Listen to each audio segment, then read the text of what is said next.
এতিয়া গ্ৰন্থৰ সময়ত ব্যস্ত হৈ পৰিছে প্ৰতিজন লেখক লেখিকা তাৰ সমান্তৰালকৈ গ্ৰন্থৰ প্ৰেমীলৈ আহিল এখন নতুন উপন্যাস কাইট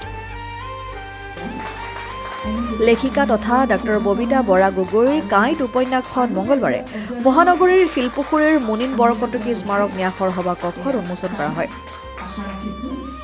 গ্ৰন্থখনি উন্মোচন কৰে বিশিষ্ট লেখিকা ৰত্না ভৰালীয়ে এই গ্ৰন্থখনি সমাদৰ লাভ কৰিব পঢ়ুৱৈৰ মাজত ডক্টৰ ববিতা বৰা গগৈ তেখেতৰ যিখন উপন্যাস কাইট সেই উপন্যাসখনৰ তেওঁ এটা গভীৰ সামাজিক বিষয়ৰ পৰা লৈছে আৰু 90 দশকৰ যিটো আমাৰ অশান্ত সময় আছিল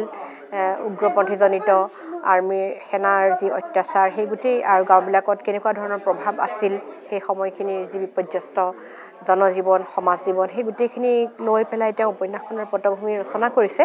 আৰু হয়তো তেওঁৰ এই কাহিনীটো তেওঁৰ অন্তৰৰ খুব কাষ চপা আৰু সেইবাবে তাৰ বৰ্ণনা খুব মৰ্মস্পৰ্শী হৈছে আৰু খুব সাৱলীলভাৱে তেওঁ কাহিনীটো কৈছে গতিকে মই ভাবোঁ যে সকলোৱে এই গ্ৰন্থখন পঢ়া উচিত উপন্যাসখন বিশেষকৈ যিসকলে সেই বিধ্বস্ত সময়খিনিৰ কথা জানিব বিচাৰে এক ধৰণে এছোৱা ইতিহাসো ধৰি ৰাখিবলৈ তেখেতে চেষ্টা কৰিছে মানৱীয় চৰিত্ৰ চিত্ৰণৰ মাজেৰে গতিকে মই তেখেতৰ সফলতা কামনা কৰিছোঁ আৰু তেখেতৰ লেখক জীৱনৰো এই উপন্যাসখনৰ লগতে সুদীৰ্ঘ লেখক জীৱনৰো সফলতা কামনা কৰিছোঁ 90 দশকৰ পটভূমিত ৰচিত কাইটৰ কাহিনী বাস্তৱাধাৰত ৰচিত বুলি লেখিকাগৰাকীয়ে ব্যক্ত কৰি গ্ৰন্থখন পঢ়ুৱৈ সমাজে আদৰি ল'ব বুলি আশা প্ৰকাশ কৰে উপন্যাসখনৰ মূল বিষয়বস্তু হৈছে 90 দশকৰ পটভূমিত লিখিছোঁ বাস্তৱ কাহিনী এটাকে লৈ পেলাই মই লিখিছোঁ আৰু অনুভৱ বুলি ক'লে আচলতে এনেকুৱা হয় যে মোৰ এটা কষ্ট ক'ৰবাত সাৰ্থক হৈছে ক'ৰবাত এটা যন্ত্ৰণাৰ পৰা মই মুক্তি পাইছোঁ শৈশৱৰ পৰা দেখি অহা আলফা চালফাৰ সেনাৰ মাজৰ যি সংঘৰ্ষ সেই সংঘৰ্ষ জৰ্জৰিত অসমৰ যিবিলাক গাঁও যিবিলাক মানুহ ডেকা ল'ৰাবিলাক তেওঁলোকৰ যিখিনি মানে যন্ত্ৰণা আছিলে তেওঁলোকৰ যিখিনি দুখ কষ্ট আছিলে সেই সকলোখিনিকে উপবিজ্য হিচাপে লৈ উপন্যাসখন লিখিছোঁ আৰু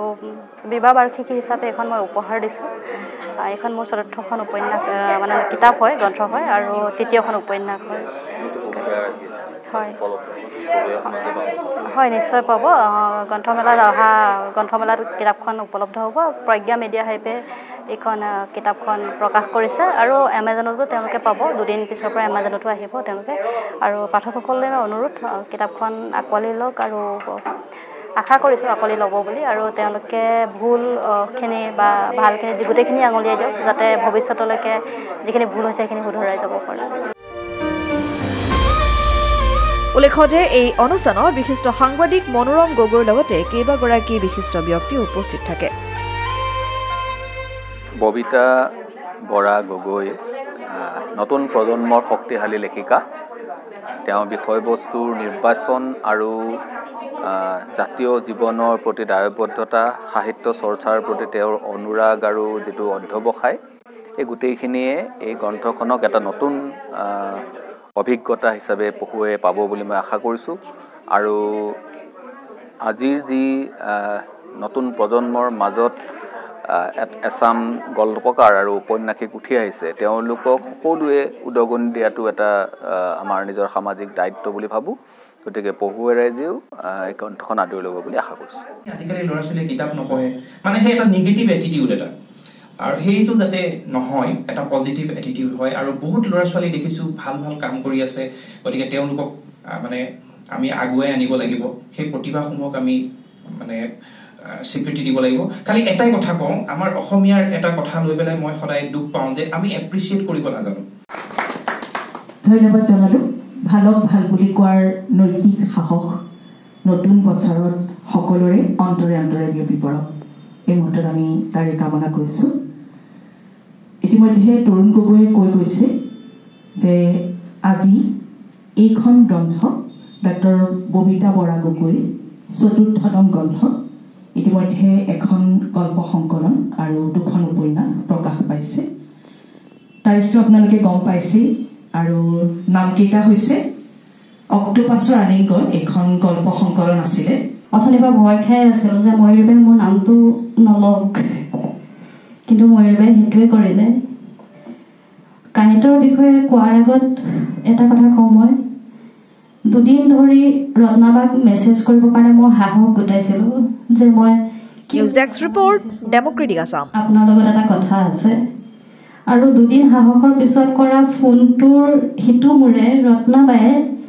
ইমান উৎসাহেৰে ববিতা যাম মই বুলি ক'লে। সেই উৎসাহখিনি ইমান ব্যস্ততাৰ মাজতো মনোৰম দাই একেবাৰতে যেতিয়া কৈ উঠিলে মই যাম,